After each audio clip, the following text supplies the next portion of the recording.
అందరికీ వందనాలు. నా పేరు రెడ్డి. నేను సిబిసి స్టూడెంట్ని. ఈరోజు మొదటి పాఠం పేరు వచ్చేసి దేవుని స్నేహితుడు. యెహోవా ఆయన మర్మము భయభక్తులు కలవారికి తెలిసి ఉన్నది. కీర్తనలు 25:14. నేను తెలుసుకున్నది, దేవుడు మోషేతో తన స్నేహితుడు మాట్లాడినట్లు మాట్లాడతాడని నేను తెలుసుకున్నాను. అలాగే దేవుడు తన ప్రజలతో స్నేహితుడు మాట్లాడినట్లు మాట్లాడతాడని తెలుసుకున్నాను. అందరికీ వందనాలు. నా పేరు ఆమోస్. నేను సిబిసి స్టూడెంట్ని. రెండో పాఠం పేరు నమ్మకమైన స్నేహితులు. కంఠస్థ వాక్యం. నిజమైన స్నేహితుడు విడవక ప్రేమించిన దుర్దశలు అన్ని అట్టివారు సహోదరుగా ఉండును. తెలుసుకున్నది, దావీదు యోనాతాన్ నమ్మకమైన స్నేహితులని నేను తెలుసుకున్నాను. దేవుడు మనకు కూడా నమ్మకమైన స్నేహితులని, కాబట్టి మనం కూడా ఇతరుల పట్ల విశ్వాసంగా ఉండాలని తెలుసుకున్నాను. అందరికీ వందనాలు. నా పేరు మైకేల్. నేను సిబిసి స్టూడెంట్ని. మూడవ పాఠం పేరు దయగల స్నేహితులు. కంఠత వాక్యం. ఒకరి నీళ్ళలో ఒకరు దయగల కరుణాహృదయములై క్రీస్తునందు దేవుడు క్షమించిన ప్రకారము మీరు ఒకరిని క్షమించండి. సామెతల గ్రంథం 17:17. నేను నేర్చుకున్నది, దావీదు మెఫీబోషెతును దయ చూపాడు. మనము కూడా ఇతరుల పట్ల దయ కలిగి ఉండాలి. పిల్లలు తమ స్నేహితులను మరియు చుట్టూ ఉన్న ఇతరులను దయ చూపాలని నేను నేర్చుకున్నాను. అందరికీ నా పేరు అరుణ్. నేను సిబిసి స్టూడెంట్ని. నాలుగో పాఠం పేరు నిస్వార్థ స్నేహితులు. కంఠత వాక్యం. కక్ష చేతనైనను వృద్ధాతి చేతనైనను ఏమీ చేయక వినయమైన మనస్సు గలవారై ఒకరినొకడు యోగ్యుడని యోచించుచు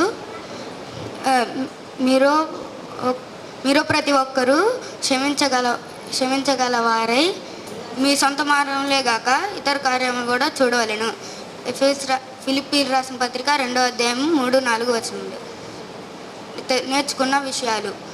అబ్రహాము లోతు పట్ల దయ కలిగి నిస్వార్థంగా ఉన్నాడని నేర్చుకున్నాను. ధన్యవాదాలు. అందరికీ వందనాలు. నా పేరు సందీప్. నేను సిబిసి స్టూడెంట్ని. 5వ పాఠం పేరు ప్రార్థించే స్నేహితులు. ఆయనను బట్టి ఆయన చిత్తానుసారము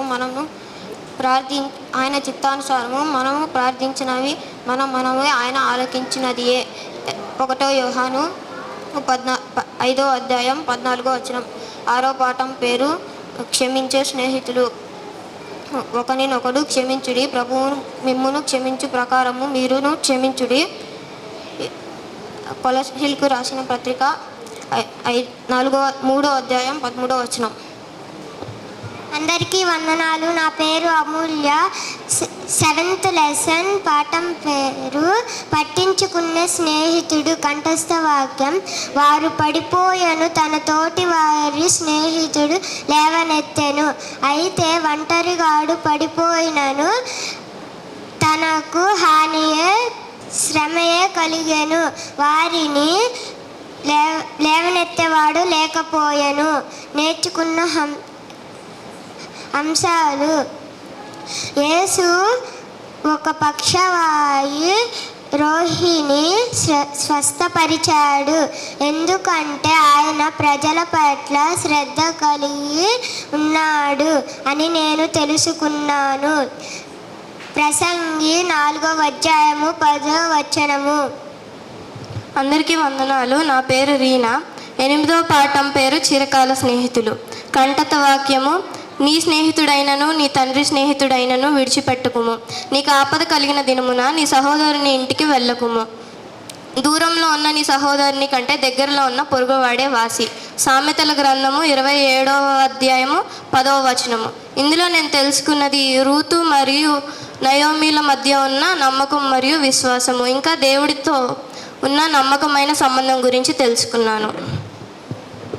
అందరికీ వందనాలు. నా పేరు కరుణప్రియ.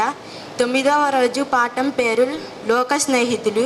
1 కొరింథీ 15:33. మోసపోకడి దుష్ట సాంగత్యము మంచి నడువని చేరును. అందరికీ వందనాలండి. నేను జూనియర్ టీచర్ని. మా స్టూడెంట్లో 6th క్లాస్ నుంచి 9th వరకు ఉన్నారు. దీనిలో నా బ్యాచ్లో ఎక్కువగా స్నేహం గురించి ఉన్నారు. మన బైబిల్ గ్రంథంలో స్నేహితులు ఎలా ఉన్నారు, ఎలాంటి వారు ఉన్నారు, మనం ఎలాంటి వారిని ఎన్నుకోవాలి, స్నేహితుల్లో ఉన్న లక్షణాలు ఏంటి అనేది ఈ పాఠముల ద్వారా పిల్లలు గ్రహించారండి. వాళ్ళు పాఠం పేరు చెప్తారు, కంఠత్వాక్యం చెప్తారు. అబ్రహాము మోషే గారి గురించి ఉంది. అంతేవిధంగా లోతు అబ్రహాం గారి గురించి, రూతు నయోమి గారి గురించి, ఇంకా యేసు ప్రభు గారి గురించి, పక్షవాత వారిని ఎలా స్వస్థపరిచారు అనేది, మనం ఎవరితో సంబంధం పెట్టుకోవాలి, ఎవరితో ఎక్కువగా ఉండాలి, మంచి వాళ్ళతో ఉండాలా చెడ్డ వాళ్ళతో ఉండాలా అనేది గ్రహించుకుని పిల్లలు వాళ్ళ జీవితానికి ఆ పాఠాలను అన్వయించుకుని వాళ్ళ ఉన్నత మార్గాలకి ఈ పాఠాలు ఉన్నత స్థితి మంచి మార్గంగా ఉంటాయని నేను అనుకుంటున్నాను. మీ అనుదిన ప్రార్థనలో మా పిల్లల గురించి కూడా జ్ఞాపకం చేసుకోండి. ఈ పిల్లలే కాదు, లోకంలో ఎంతోమంది చెడ్డ సావాసాలు పడి వాళ్ళ జీవితాలను నాశనం చేసుకుంటున్నారు. అలాంటి మార్గంలో ఉండకుండా దేవుని మార్గంలో ఉండటానికి మీ అనుదిన ప్రార్థనలో జ్ఞాపకం చేసుకోవాలని కోరుకుంటున్నానండి. Thank you.